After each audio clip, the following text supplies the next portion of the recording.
And so anything that is of the establishment order is being seen more and more with disdain. If the establishment order teaches that Israel must be supported, more and more people are saying to hell with Israel.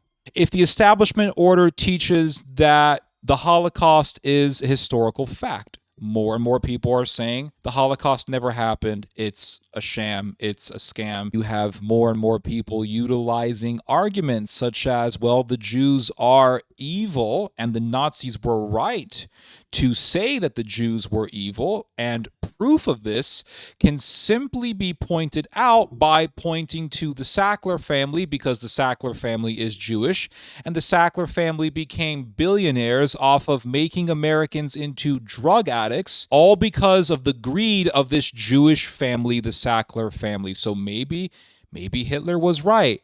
And it's that type of rhetoric that is growing. And we are seeing this in the Twitter spaces. We are seeing this in the world of Twitter, which is now the number one news or the number one website that people are going to receive their news.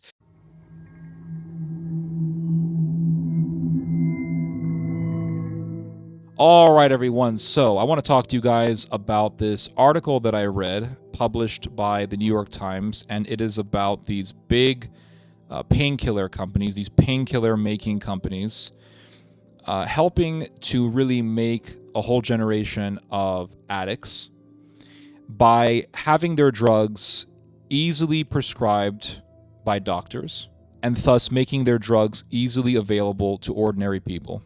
And this article was very depressing for obvious reasons, because it really gets into the dark reality of how big pharmaceutical companies take advantage of the trust of ordinary people, because people trust their doctors, because we have been told to trust our doctors, to trust our medical professionals. And if the doctor says take these drugs because it's going to help you, you take those drugs because the doctor knows best, and who are you to question him? And so these pharmaceutical companies, they know this. They know this, and they don't give a damn because they are focused on making profit. And so they have worked to make their painkiller drugs easily prescribed by doctors. And they did this through a process of legal bribery. They gave rebates to insurance companies.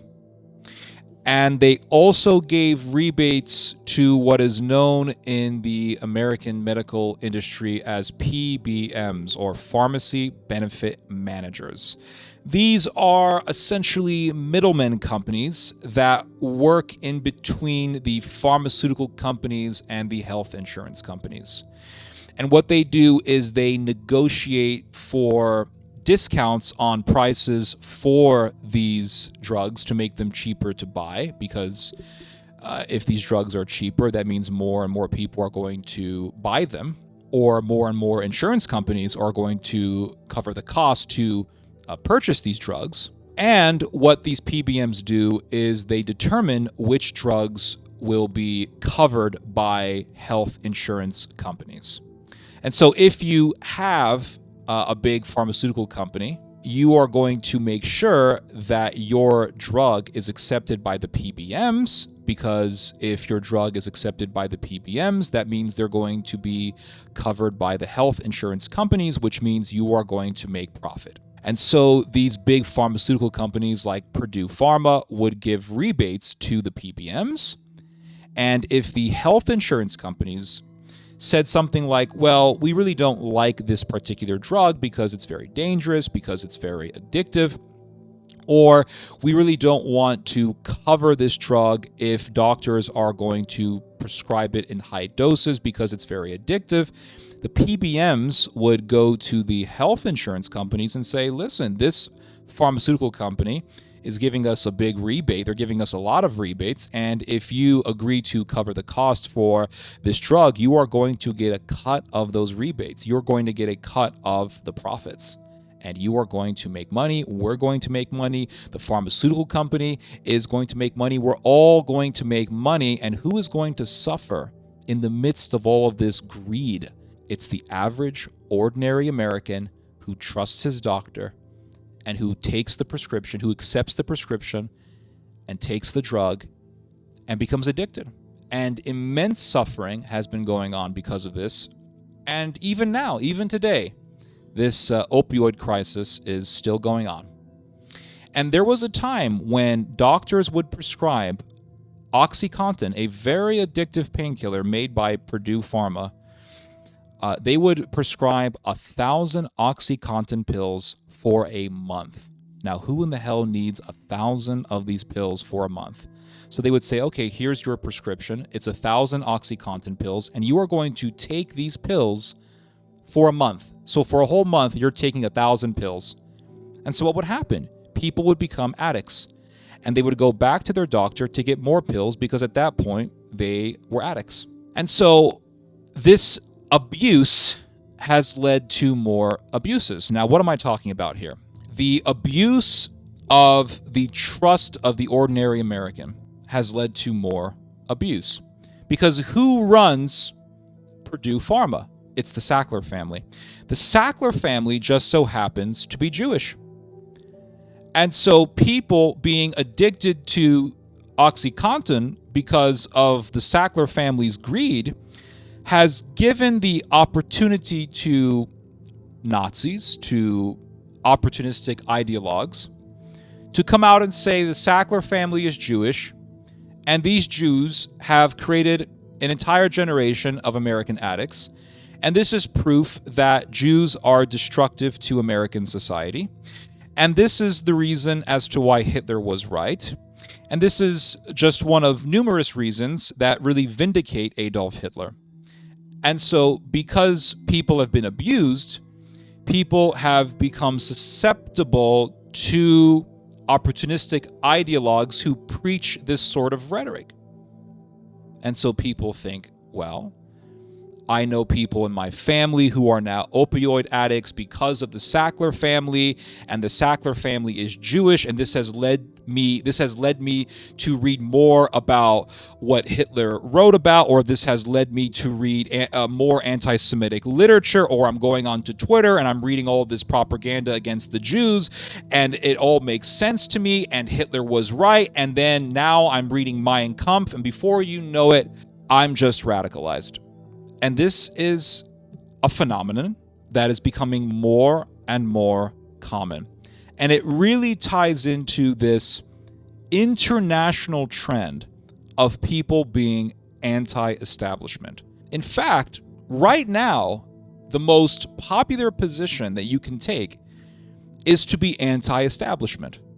There was an article that was published recently, and the article talked about how UK politicians like Keir Starmer are beginning to be in a very lonely place in politics because centrist politics is becoming less and less popular, and people are getting more and more into the political fringes. They are getting more and more into political ideas that are outside of the Overton window. And because more and more people are subscribing to fanatical ideologies, these fanatical ideologies are getting pulled into the realm of the Overton window, which means that they are becoming more and more generally accepted, or they're just becoming more and more popular in society. And this is a growing trend that I believe is not going away. I think it's only going to increase because so many people are becoming anti-establishment. And when you ask them, why are you so anti-establishment, they will point to stories such as the one that I have just shared with you guys. The story of the Sackler family abusing the trust of ordinary Americans who have been conditioned to trust their doctors, and they took OxyContin in huge doses because their doctor prescribed to them these huge doses. And this was allowed because health insurance companies and PBMs were being bribed by major companies like Purdue Pharma. And so with such stories, it's no wonder that more and more people are becoming extremely distrusting towards major establishment companies, major medical establishment companies, major pharmaceutical companies. And so anything that is of the establishment order is being seen more and more with disdain. So if the establishment order teaches that Israel must be supported, more and more people are saying to hell with Israel. That's part of the establishment. That's the establishment. To hell with Israel. If the establishment order teaches that the Holocaust is a historical fact, more and more people are saying the Holocaust never happened. It's a sham. It's a scam. Because what we are currently witnessing is a major international phenomenon in which people are going against all things establishment, be it the medical establishment, be it the media establishment, especially the media establishment. And now alternative media is the mainstream. And more people are going to Twitter to find their news than anywhere else. In fact, podcasters have now gained more authority than mainstream establishment news outlets. Theo Vaughn, Joe Rogan, these are the types of figureheads that people are going to learn ideas. So, for example, I was watching Theo Vaughn, and this ties into what I was talking about in regards to the pharmaceutical companies. I was watching Theo Vaughn interviewing J.D. Vance. And Theo Vaughn told J.D. Vance, your family is the victim of the evil Sackler family. And Theo Vaughn asks the question, he said, where does the Sackler family come from? And J.D. Vance said, well, I think they come from New York. And that's not what Theo Vaughn had in mind. Theo Vaughn was talking about where did they come from before they came to America. And then Theo Vaughn had a Google search done on the Sackler family, and he read the Google search, and the Google search said what? The Sackler family is Jewish, and the family came from Eastern Europe. And that's what Theo Vaughn really wanted to drive home. He really wanted to focus on the fact that the Sackler family is Jewish. So you're from a region that was firsthand devastated by the money lizard Sackler family, right? Yes. Which which Purdue Pharma and everything that happened with OxyContin, like over 500,000 people died at the hands of them. Yeah. I mean, it seemed undeniable at a certain point that they were murderers. It was legalized drug dealing. But why can't we? Shouldn't they be kicked out of our country? It feels like Yep. Why can't we put those motherfuckers on a boat and send them back to wherever the fuck they came from? That's a good question, man. Where are they from? Bring it up real quick. The Sackler family originated from Galicia and Poland, and their ancestors were Jewish immigrants. And this is becoming more and more common, especially if you go to Twitter, which is now the number one website that people are going to get their news.